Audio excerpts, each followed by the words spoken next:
A very good evening to you all. Success is not in what you have, but who you are. With that, we mark the beginning of the second workshop in the workshop series for the JPURA Employability Skills Awards organized by the Career Guidance Unit in collaboration with the Career Skills Development Society of University of Sri Jawadanapura. JESA is an extravaganza for rewarding the best undergraduates in the motherland of Japura. In order to provide more professional guidance on JESA awards, we have stepped into this mandatory workshop series to equip our undergraduates with key aspects that would be important. And today's session is about one such important topic, which is CV writing. Without further ado, I would like to welcome Professor Sudat Manjula Amrisena, the Director of the Career Guidance Unit and the head of the Department of Decision Sciences in the Faculty of Management Studies and Commerce, and Mrs. Chaturangani Thinnakun, Career Advisor of the Career Guidance Unit and the Senior Treasurer of the Career Skills Development Society for this valuable workshop. Next, I want to take this opportunity to welcome the organizing committee members of JESA and JESA Workshop Series to this event. Please accept my heartfelt welcome to the audience who are joining us today, as you are indeed the heart and the soul of this workshop series. As the next step of today's workshop, please let me introduce our resource person. She is a business management graduate of the University of Wales. Please welcome the Assistant Manager of Talent and Employee Branding at Unilever, Ms. Tahani Harris. Very good evening, ma'am. We are happy to have you here. Now it's your time to illuminate these young undergraduates with your valuable insights. All right. Thank you very much for the lovely introduction, Anuki. A very good evening to all of you. Can I see a bit more of your video switched on if you all can, if you all are in a position to switch on, because it would make it a lot more interactive as well. So if anyone is willing to switch on their video, please feel free to switch it on. So before I start off, I just wanted to, get a quick check on how everyone's doing. So can I get like a thumbs up if everyone's doing okay, or probably in the comments, you can probably say, you're doing good, if you're happy, if you're excited, just a little, just a quick check on how everyone's doing. Sorry, yeah. Okay, I see a thumbs up. All right. Okay. Great. Great. Okay. Good. Okay. So great. Okay. So I'm glad to see and see that a lot of you are doing good and all of that. So thank you very much, firstly, for inviting Unilever to be part of this workshop as well. So I'll quickly move on to my presentation.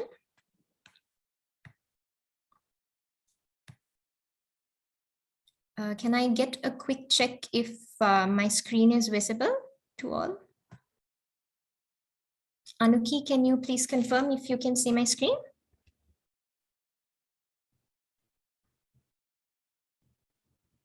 Anuki?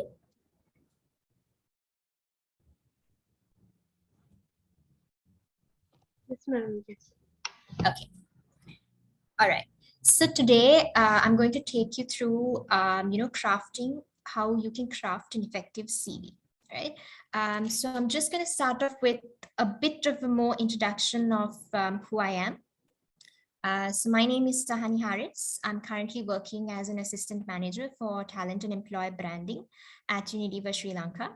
I've been at Unilever for just over a year, and I started off as an HR executive, working in the learning, business partnering for sales, marketing, and R&D functions, as well as in reward.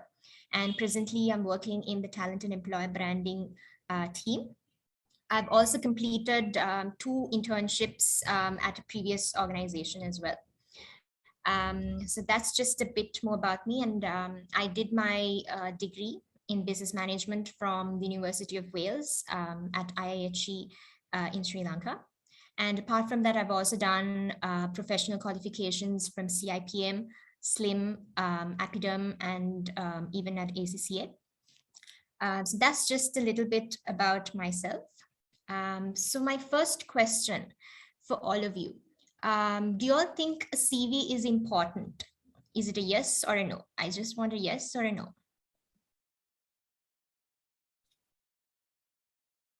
Can I get it on the chat? Or if you all want to unmute and say yes or no, that'll be good. What do you all think? Okay. Okay. Okay, so I see a lot of yeses. Any particular reason why you all think a CV is important? Just one line would be enough. Why? Why do you all say it's important?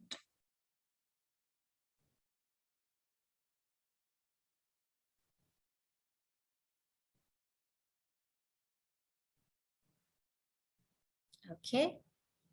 Gives the first impression. Good. It's a summary profile. Okay, good. What else?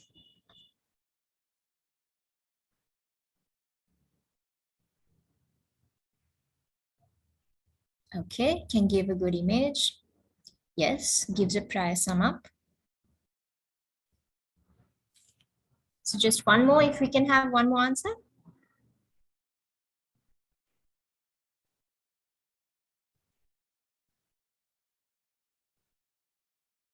Anyone else? Okay. All right. Okay. So yes, like all of you rightly said, a CV is very important because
hi, sorry about the inconvenience caused. Let me quickly share my screen.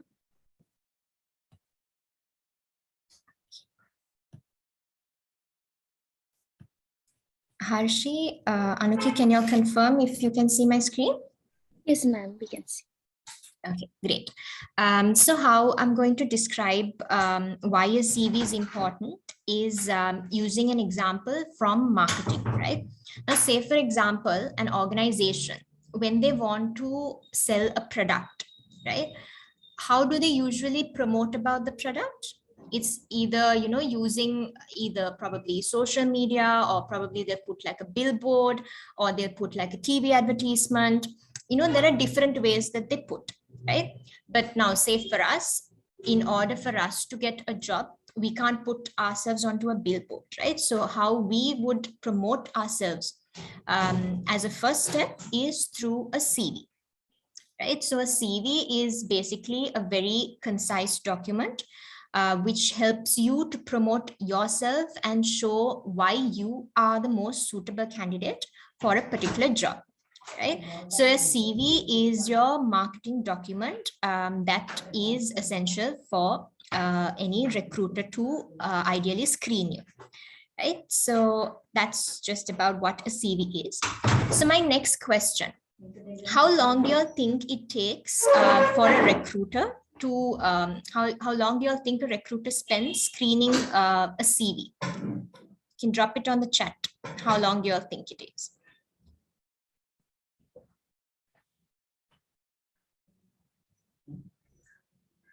Any guesses? So you can probably guess how long it takes. Is it 10 seconds to 1 minute? Okay. 7 minutes. Okay.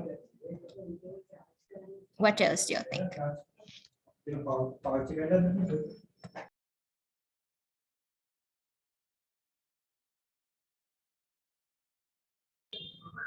Okay. 5 minutes, less than 1 minute. Okay. Any other answers?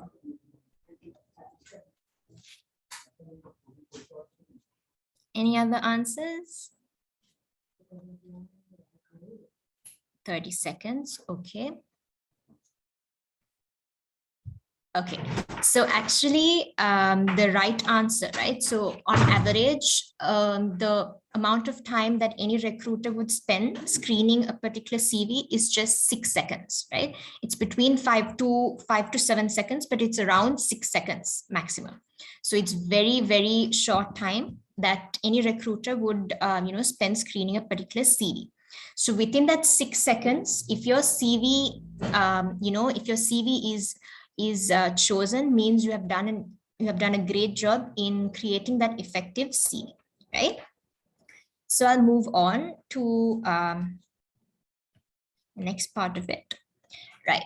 So the next part is, I'll just take you through how the recruitment process usually works, right? So usually in a normal recruitment process, the initial step is usually the organization would, promote or publish a vacancy for a particular job. Then the first step from that, once candidates upload their CVs or share their CVs for the job, is a CV screening process happens, right? So which is that 6-second question which I asked you about. So during that 6 seconds, the CV screening process happens. And from that, certain candidates are shortlisted, right? So once the shortlisted candidates have been got, what happens is they move on to an interview. So different organizations have different recruitment processes, but this is just a usual, simple, basic recruitment process which happens. So usually an initial interview happens with the manager, and it's usually around 15 to 20 minutes. And once the initial interview has concluded, certain candidates would be shortlisted again. So depending on the organization, there may be 2 rounds of interviews. There could be 1 round of interview and probably like an assessment center, right, where candidates are exposed to completing case studies, or probably there could be like a simulation. It differs from organizations. But once the interview has been concluded, so if there are 2 interviews, then of course the candidate has been chosen, right? So that's the basic steps in terms of how a recruitment process usually happens. So next, I'm going to tell you 5 simple steps, right? How you can make your CV basically stand out. Okay. So the first thing that you have to do is you have to include your personal details, right? So when you make your CV, there are certain do's and don'ts that you have to, there are certain do's and don'ts that you have to keep in mind, right? So the first thing is that when you're making a CV, you have to keep it precise.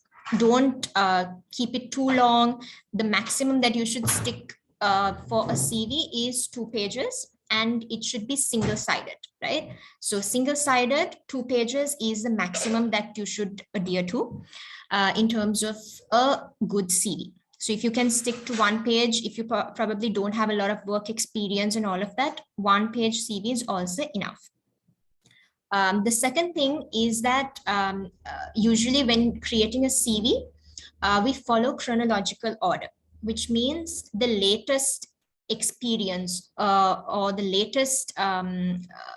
latest educational qualification that you have achieved should come first. Right now, say for example, your degree would be your latest qualification, right? But if you have already completed CIMA last year, then it can come after your degree, right? So that's the second thing that you need to keep in mind. The other thing in terms of the layout, right, when you use your fonts and also the size that you use in your CV really matters, right? So the ideal standard is that when you use a font, usually a lot of people use Times New Roman or they use Arial. So the font is not an issue, but make sure that it's legible, meaning that the person can read, right? And in terms of a font size, the standard is don't exceed the font size more than 11, right? More than the font size of 11, don't exceed font sizes. So in terms of personal details, right? When you state your personal details, the most important details only should be mentioned, like your first name, your last name. The email address that you provide has to be one that is in use. Please don't include any email addresses where you don't remember the passwords or where you don't have access to it anymore, because then it makes it difficult for us to reach out to you, right? The third one is your home address. Then we need a contact number. So when you share your contact number, if possible, provide an alternative contact number as well, in case we are not able to reach out to the first phone number that you have provided.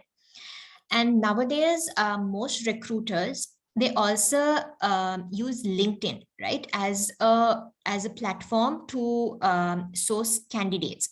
So adding your LinkedIn profile link, your URL, would also be useful for the recruiter if they want to find out more information about you. In terms of adding a professional, adding an image to your CV, so it's up to you. Some candidates prefer to add an image to the CV, some don't. There is no hard and fast rule that you must include image to your CV. But if you are adding, do keep in mind that the image that you add to your profile or the CV has to be a professional image. So you cannot add, selfies and probably, bad quality images where the image is not very clear, it's very pixelated. Don't add images like that. Make sure that it's a good resolution picture and it's very professional, right? So if you can see this person's photo is very professional, it's very formal, right? So make sure that the images that you use are formal, because this document is basically for a professional purpose, right? So make sure that is also adhered to. The second important thing, which we look at a lot in terms of undergraduates as well as in graduates, is your education, right? So when you state your education, keep it very simple and very relevant, right? So the main details which you need to include are basically your university name. Now, say, for example, University of Colombo, University of Sri Jayawardhanapura. Then what is the degree program that you're following? So Bachelor of Science in probably Business and Management, or Bachelor of Science in Marketing Management.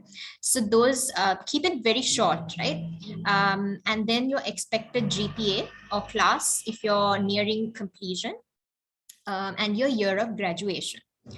In addition to that, if you have any professional qualifications like CIMA, CIM, ACCA, you can also include those as well, right? So again, remember, when you include your education, make sure that you put it in chronological order, meaning the latest details has to be put at first, right? So say, for example, if your degree, so right now, how you can probably put is University of Sri Jayawardhanapura, Bachelor of Science in probably Business and Management, for example, BSc Business Management, and you can say in brackets, you can probably put, say, for example, 2018 to present or 2019 to present.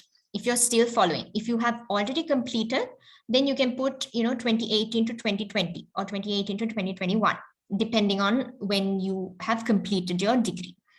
Right? Then in terms of adding your school details, We have come across, certain CVs where candidates put their mark sheets, their transcripts, individual results, like, okay, for maths, I've got A, B, C, all those things, which is not very necessary for us, because ideally we look at your latest education, right? Because if you have completed your O levels and A levels, means you would have got access to your degree. So usually what matters more is your highest educational qualifications. You can, of course, include your school name and, probably your details as well, but don't put individual results and all of that, because it's not really necessary. And apart from that, primary education is not also necessary in terms of, like pass grade 5 scholarships, all those things is not very necessary, because we look at your latest educational qualification, right? So that's on that. Then in step 3, including your work experience, right? So some people prefer to have their work experience at the top before their educational experience. That's also totally fine.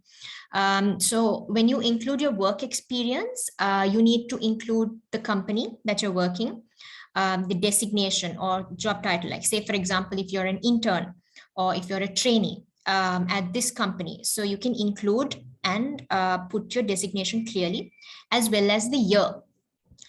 Say, for example, you started in Jan 2022, so Jan 2022 to present, for example. Apart from that, in bullet points, state out the responsibilities, the key responsibilities that you were a part of. When you're using this, make sure that you use strong keywords, right? Or rather power words. Like, say, for example, launched a product in this, in this market, or, analyzed data from customer database, use those power words. Because it helps build context, as well as it helps to build that professionalism in your CV, right? Apart from that, if you do have work experience, but since most of you all are still undergraduates, the work experience might not be there, but that's not an issue. In terms of, if you do have work experience, you can also include any key projects. Like, say, for example, like, say, for example, you were a part of a product launch while you were a trainee in a particular organization, or you were part of a key project in the organization. You can mention that, and possibly any key aspects of that project. How you assisted in the launch of this, what was the key metrics that you got. That's also possible, right? So that's about work experience. Moving on to extracurricular. So I think this part would be very relevant for you as undergraduates, because I know a lot of undergraduates are part of different clubs and societies, whether it's, Rotaract or Isaac or, Gavel, there are different clubs, right? So what you can do is you can include under extracurricular activities, your leadership positions, if you have got any, like if you were a president, if you're a vice president, if you were a project chair, you can include those, right? And include the key projects that you carried out, and whether if you have volunteered either globally or locally, you can include that as well. Apart from the extracurriculars in the form of clubs and societies, you can also include sports achievement. Like if you were part of a cricket team, or if you're part of, any swimming team or anything, you can include, and any achievements that you've got. One advice that we give undergraduates is that, see, when you include your extracurricular activities, I know most undergraduates feel, okay, in order to fill up the CV, we need to include as much as possible. So we put, member of this club, member of that club, and all of that. But our advice is that don't include, don't mention all these memberships and all if you haven't actively participated, right? Because at some point during the screening process or during the recruitment process, we will get to know. Because when we inquire about the project, and if you're unable to answer it, then it doesn't make a good impression on you, right? So because of that, if you have some good, if you have actively participated in certain projects and contributed to certain projects, then definitely include it, right? But if not, we would advise to avoid it, because it doesn't leave a good impression when you're unable to explain what has been mentioned on your CV. Okay, so the final step is on skills, right? So when you're putting skills, stick to around 4 to 5 skills, right? You can probably include skills which are very relevant to the job that you're applying for. Say, for example, if you're applying for like a marketing internship or a marketing training, if you have certain skills which are relevant, probably related to social media analytics, or probably in terms of graphic designing, those kind of skills, if you can custom them towards the job role that you're looking at, it's really good, and it helps your CV also to stand out. You can add language skills, that's also possible. That's not an issue, especially if the job role requires it, then yes, of course you can include it. We don't really advise you to include under skills like MS Word, MS Excel, because these are usual skills which is very generic, right? Which is very common. So possibly when you're including skills, include skills which would help you stand out, right? So these are more or less the 5 steps that you need to focus on. Apart from that, some do's that you have to focus on is that when you are creating your CV, your CV is, as most of you rightly said, your CV is your first point of contact with the organization, right? So that is your marketing tool. That is the tool that you're going to use to market yourself to the organization, to show that you are the most suitable candidate for this job position. So in that case, make sure that you proofread your CV. That means check for any spellings, any grammar errors. You can, if you're creating it on Word, you can probably use the grammar tool or the spell check, and make sure that each of the, there's no grammatical errors and spelling errors, because that, as a CV, it should be a good document, right?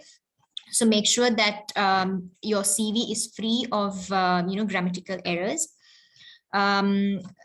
In other cases also, like I mentioned before, avoid attaching your transcripts and mark sheets and all of that, unless of course the job requires, which is very, very rare, right?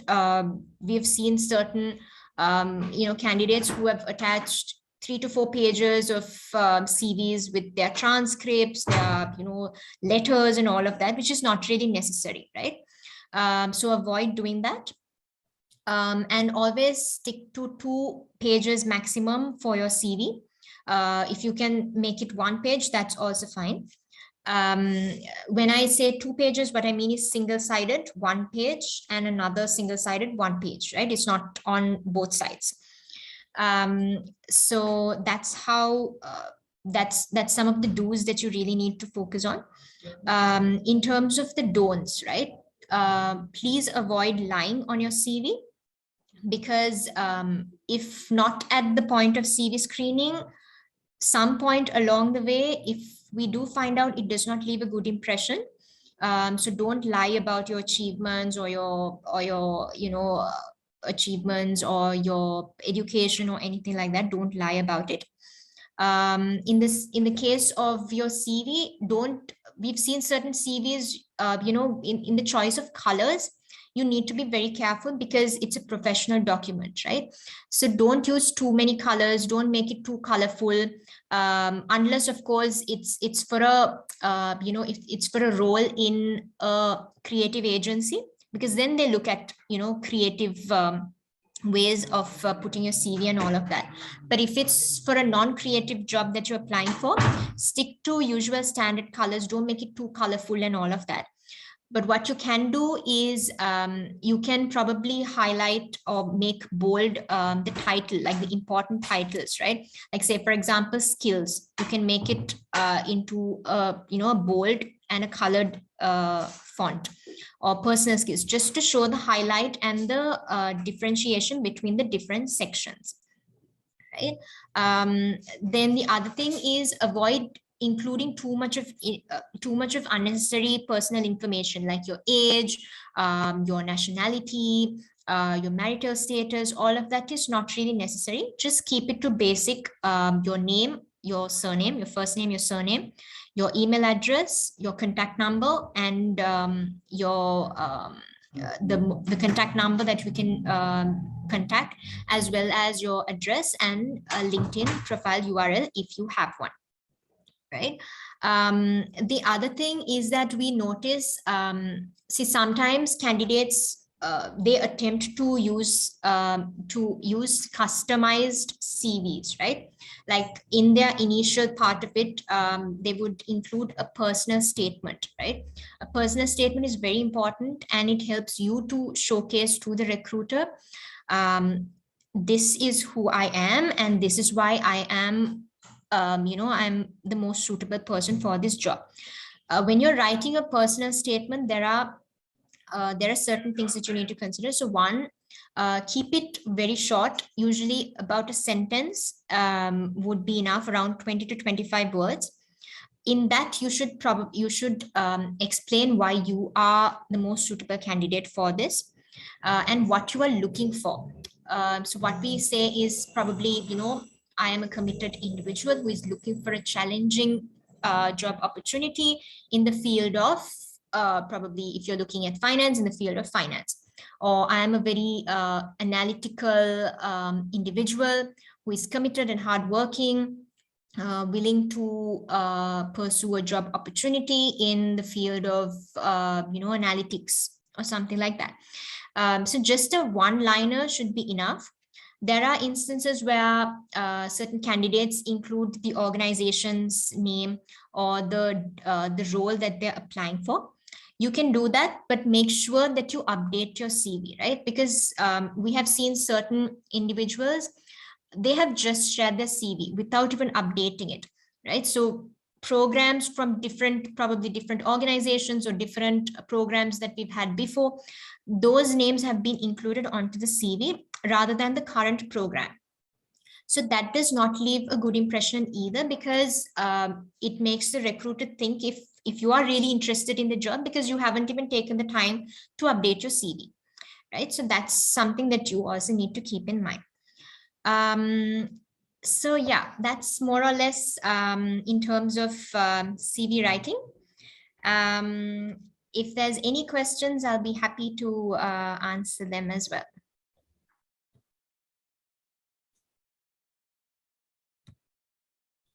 Thank you so much, ma'am, for sharing your valuable insights. Those will absolutely guide us for the better. Next, we are going to start our Q&A session. I would like to remind our participants to kindly clarify their doubts if there are any. You can use the chat box, or you can directly turn on your microphone and ask. Okay, I think we already have one question. So in terms of adding your e-signature, it's not really necessary. You don't need to include a signature at all. So you can avoid putting that. If you really want to show that it's true, you can probably put a statement saying that I hereby agree that the above details are true and correct to the best of my knowledge. So that should be enough. You don't have to include a e-signature as well. No, please avoid including your NICs. It's not really necessary.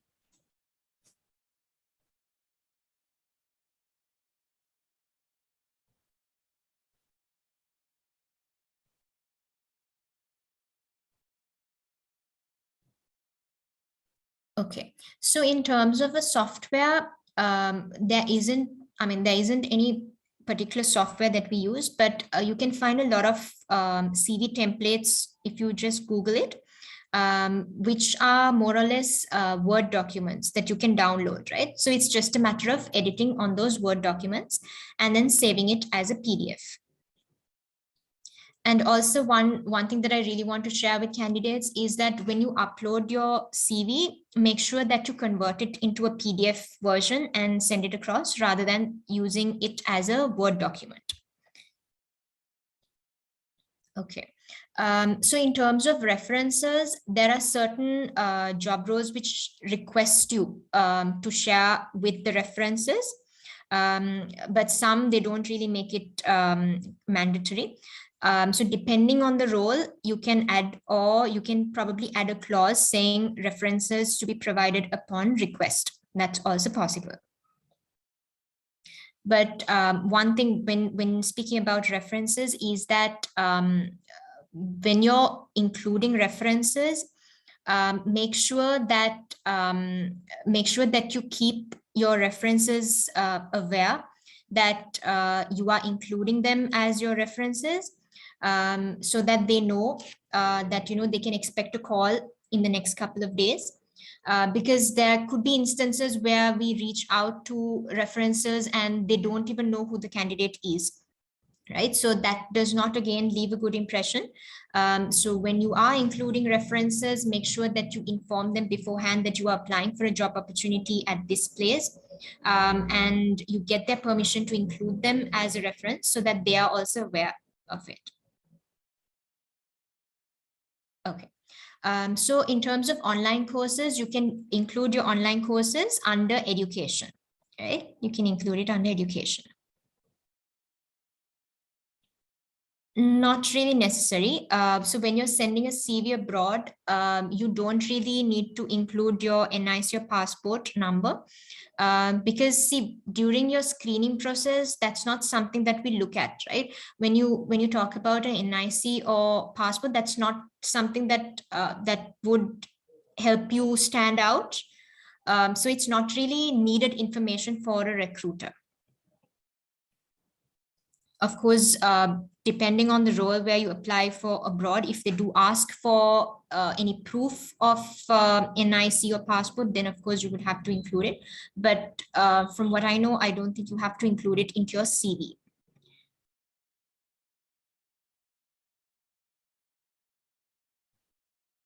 Okay, so in terms of online courses, you can put them under education rather than achievements, right? So you can put them under education. So what you can do is probably if you can even have a separate section saying online courses, then you can list them down under online courses as well as a separate section.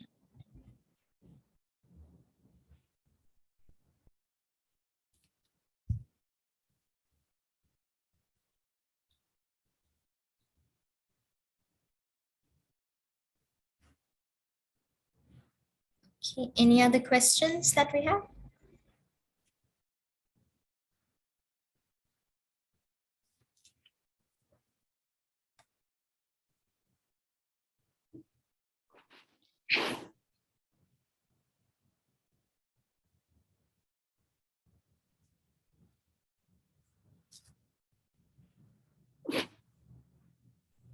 Okay, so most of the undergraduates, they don't have work experience, right? So in terms of making your CV stand out, one is you focus on your statement, right? Your personal objective, why you think you are the most suitable candidate for this job. That's one. The other thing is you can customize the skills, which are your strengths, towards the job role that you're applying for. Say, for example, you're applying for a marketing internship. See, when you go to a marketing internship, what are the kind of skills they would require, right? So probably skills in probably graphic designing or probably social media related skills. So those are the kind of skills that you can include and help you stand out, because then the skills that you've listed are more relevant to the job role that you're applying for. Apart from that, if you have been part of any extracurricular activities, or you've been part of big projects at university or at school, you can highlight those as well to make your CV stand out. But in terms of so those are some of the areas that you can really focus on. Apart from that, it's mainly your achievements, like if you during school, if you have received any awards, you can probably include those as well. But these all have to be relevant to the role that you're applying for, right?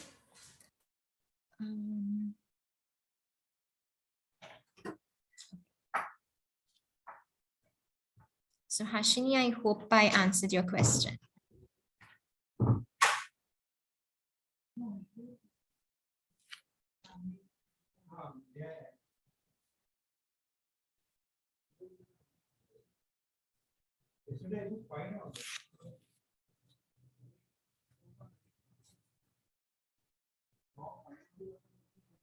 Well, then, I think we do not have further questions from our audience.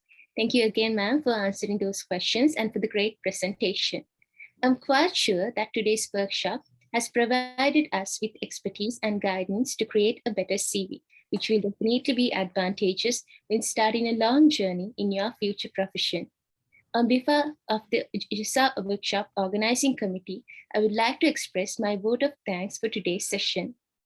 First and foremost, I would like to share my heartfelt gratitude for our resource person today.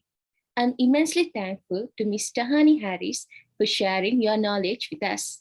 Your in-depth knowledge and invaluable expertise and experience altogether are indeed enlightenment to us.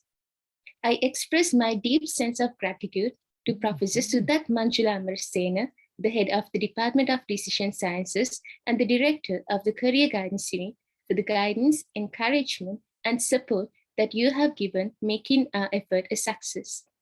My heartfelt thanks goes to Mrs. Chaturangani Tennakun, Career Advisor of the Career Guidance Unit and Senior Treasurer of the Career Skills Development Society, for extending your helping hand at all moments of need. I thank all the members of the organizing committee for all the support in making this event a success. And last but not least, I would like to thank for all attending. We hope you have learned and enjoyed today's workshop. So let's wrap up the session for today. Good night and stay safe. Thank you very much for inviting us as well. And hope this session was a useful one for all of you who attended. And of course, if there's any feedback and anything that you want to improve, do let me know, because that's how we can improve as well. So thank you very much again.